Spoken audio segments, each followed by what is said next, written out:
gaya ng dati siya ay iyong binobola. Nakaramdam ka ng init ng katawan. Hiningan mo siya ng video ng kanyang maselang harapan.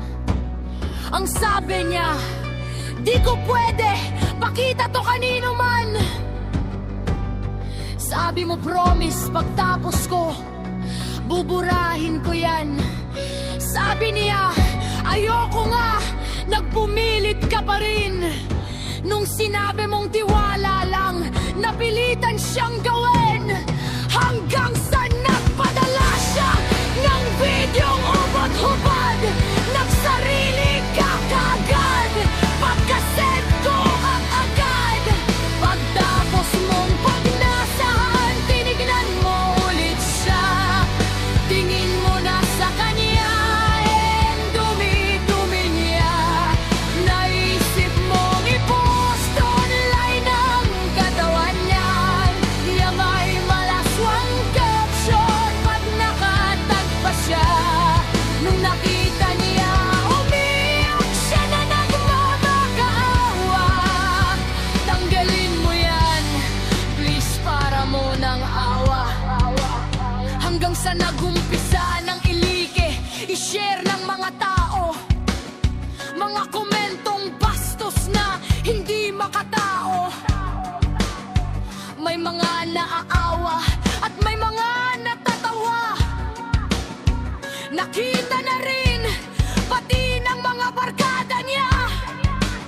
May kaibigang umampi, may kaibigang nanghusga.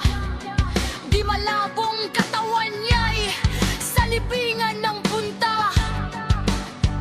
May mga pinakita sa kamag-anak nila, yung mga taong masaya pag nakatapak sila. Kinabukasan ay pumasok siya sa paaralan. Halos lahat di mapigilan na siya'y pagtawanan. Hanggang sa nasa loob na siya ng kanyang klase, tinatanong siya ng lahat tungkol dun sa nangyari. Pinatawag ang magulang niya ng guro niyang mabagsik. At pagtapos ng usapan, siya pala'y pinatalsik. Pati magulang siya'y sinaktan dahil sa kahihiyan. Halos lahat di mapigilan na siya'y pagtawanan. Hanggang sa nasa loob na siya ng kanyang klase, tinatanong siya ng lahat tungkol dun sa nangyari. Pinatawag ang magulang niya ng guro niyang mabagsik. At pagtapos ng usapan, siya pala'y pinatalsik. Pati magulang siya'y sinaktan dahil sa kahihiyan. Di ko anak yan, sino ba yan? Diyos ko, kadiri yan.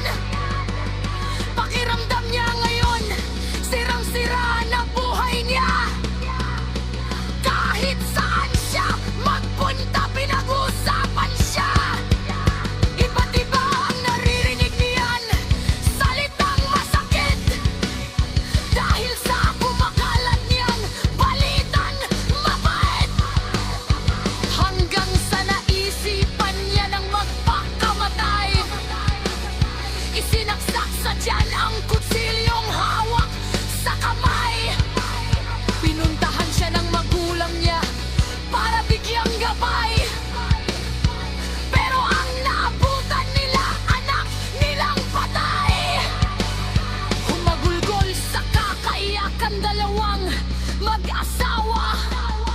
Kailanman ang anak nila'y di na makakasama. Dumating ang mga kamag-anak at mga kaibigan. Ang natatalimling mga tao na kayang sandigan. Di makapaniwala ang lahat na isang buhay na naman ang nawala. At nalaman na lamang ng kaniyang nobyo ang nangyari nang makita niya ang huling liham ng babae.